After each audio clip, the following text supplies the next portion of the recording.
idea held by generations of citizens. Victory, hope. And individually, collectively, do the best we can. This is your victory.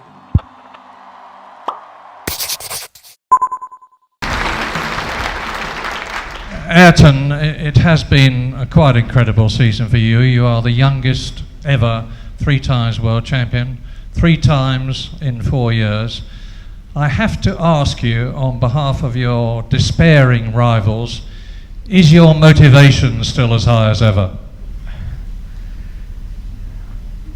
I think so.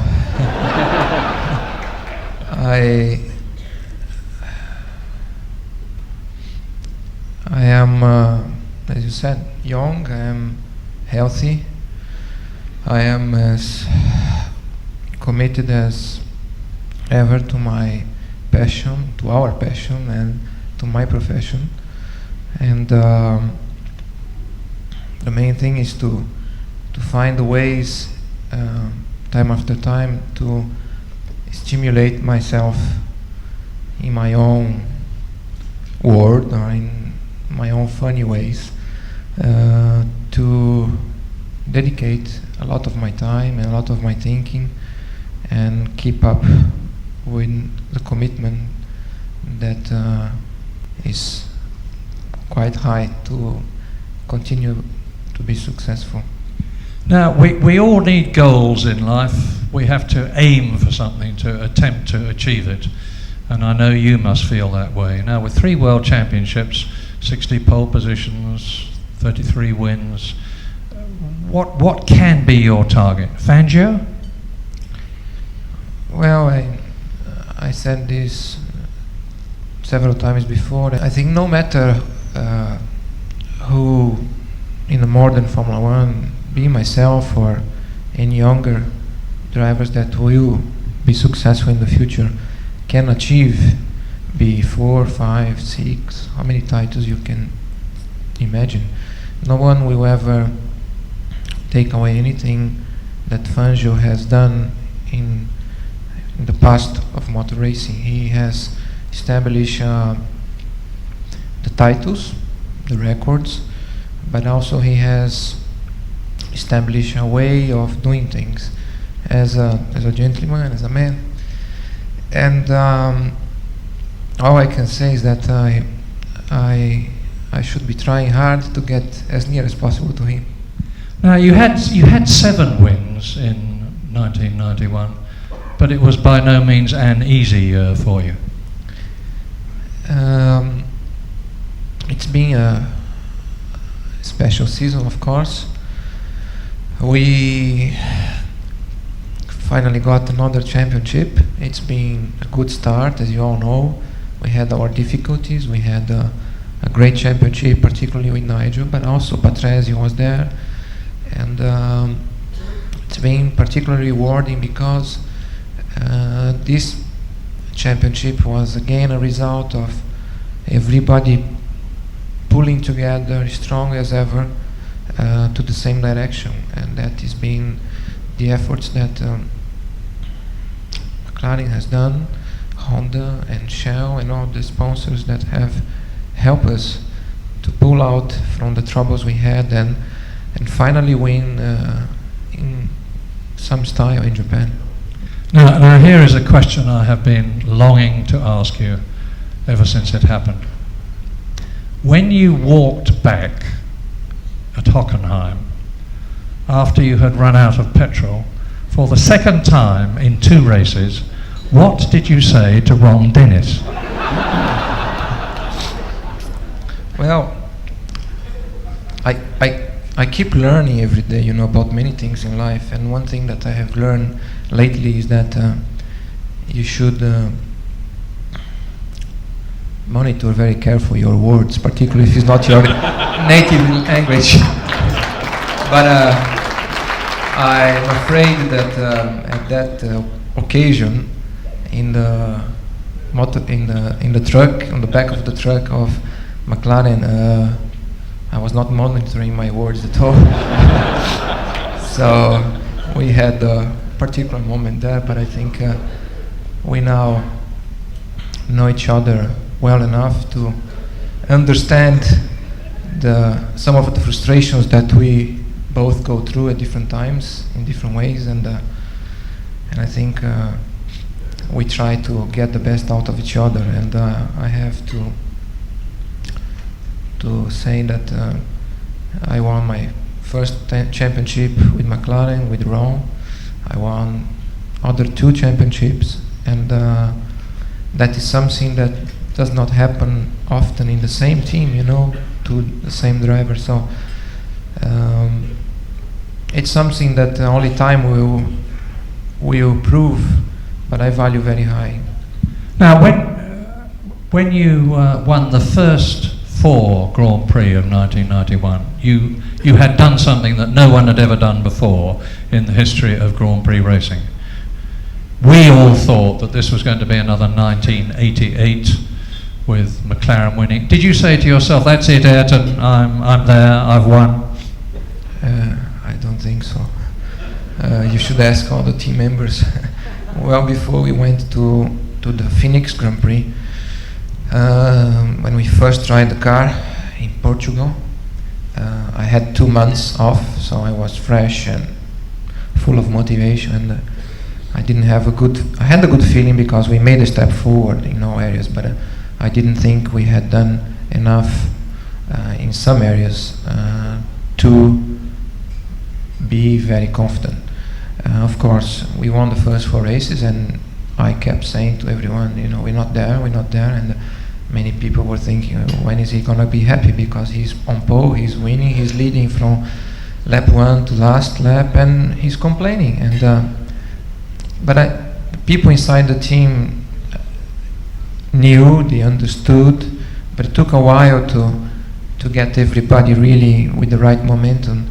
And we then saw subsequently to Monte Carlo a number of races where Williams was very strong, and we were struggling. But on the other hand, that has made this year special, because we all pulled together afterwards, and in a very short time we were able to recover and to match them and to keep the number 1 in our car next year. Well, now, in less than 3 months' time, we are all going to be at Kyalami in South Africa, where you got your first World Championship point in 1984. You've heard what Williams are doing. Luca Montezemolo is at Ferrari, and he's an extremely competent man.